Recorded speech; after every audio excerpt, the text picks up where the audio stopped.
கள்ளக்குறிச்சி மாவட்டம் மணிமுக்தா அணையிலிருந்து விவசாய பாசனத்திற்காக மாவட்ட ஆட்சியர் தண்ணீரை திறந்து வைத்திருக்கிறார். கூடுதல் தகவல்களோடு இணைகிறார் செய்தியாளர் ஹரிபிரசாத். ஹரிபிரசாத், எவ்வளவு ஏக்கரிலான நிலங்கள் பாசன வசதி பெறும்? இதன் காரணமாக விவசாயிகள் என்ன சொல்றாங்க? நிச்சயமாக கள்ளக்குறிச்சி மாவட்டத்தின் முக்கியமான நீர் ஆதாரங்களில் ஒன்றாக இருக்கக்கூடிய மணிமுக்தா அணையானது தற்போது பெய்த கனமழை காரணமாக தனது முழு கொள்ளளவை எட்டியுள்ள நிலையில் அணையிலிருந்து விவசாய பாசனத்திற்காக தண்ணீரை திறக்க தமிழக முதல்வர் உத்தரவிட்டார். இதனைத் தொடர்ந்து இன்றைய தினம் மணிமுக்தா அணையிலிருந்து பாசனத்திற்காக தண்ணீரை கள்ளக்குறிச்சி மாவட்ட ஆட்சியர் எம்.எஸ். பிரசாந்த் திறந்து வைத்தார்.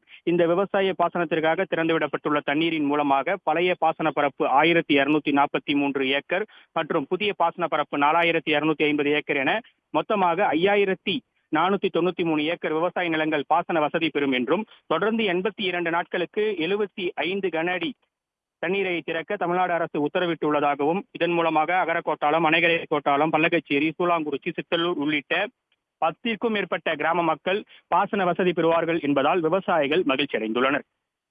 தகவல்களுக்கு நன்றி ஹரிபிரசாத். உடனுக்குடன் செய்திகளை தெரிந்து கொள்ள சன் நியூஸ் பெல் ஐகானை கிளிக் பண்ணுங்க.